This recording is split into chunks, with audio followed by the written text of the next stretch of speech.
tale of love, loss, and a really, really shitty platter. Our humble correspondent once found himself, at the tender age of 18, residing in a flophouse that can only be described as a petri dish for male adolescents. The tenants, 10 guys, all 18, whose combined life skills amounted to successfully microwaving pizza rolls and identifying which socks were the least flammable. The night in question began with a pilgrimage to a local death metal show. The music to my refined ears sounded like a garbage disposal fighting a battalion of lawnmowers, but the vibe was solid.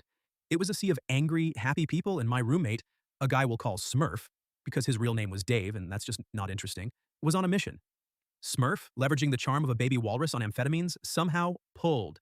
His target was a vision of gothic allure, a woman so strikingly attractive she made Morticia Adams look like a substitute math teacher. We were in awe. The party reconvened at Casa del Crap. The rest of us were in the living room, a designated area with 3 stained couches and a palpable sense of mildew, engaging in the sacred rituals of drinking cheap beer and smoking things we probably shouldn't. A thin, floral print curtain was the only thing separating our civilized bacchanalia from the dining room, where Smurf and his dark princess had vanished. Then the screaming started. It wasn't a "ha-ha, you're tickling me" scream. It was a "my soul is being devoured by a Wendigo" scream. We, being brave and noble friends, immediately sprang into action, after a suitable pause to ensure it wasn't part of some weird roleplay. We threw back the curtain to a scene that would make a Renaissance painter quit art forever. There was Smurf, tied spread eagle to the dining room table with what looked like his own shoelaces. His gothic goddess was walking back from the kitchen, calmly holding a massive glass platter. The kind you only bring out when you're expecting the Pope or serving a Jell-O mold that contains 90% vodka.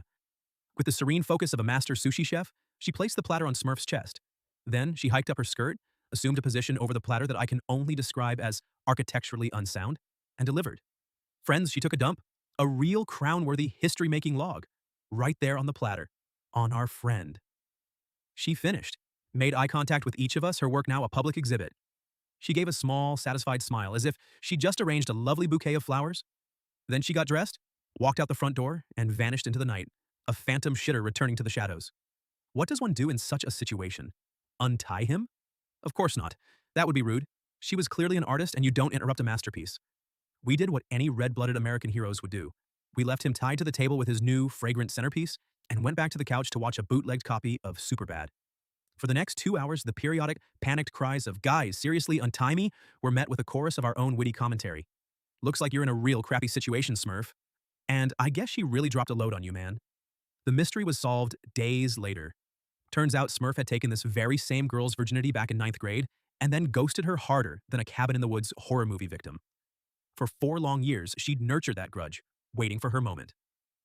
She didn't key his car. She didn't send an angry text. She gave him a performance review. And he failed. Spectacularly.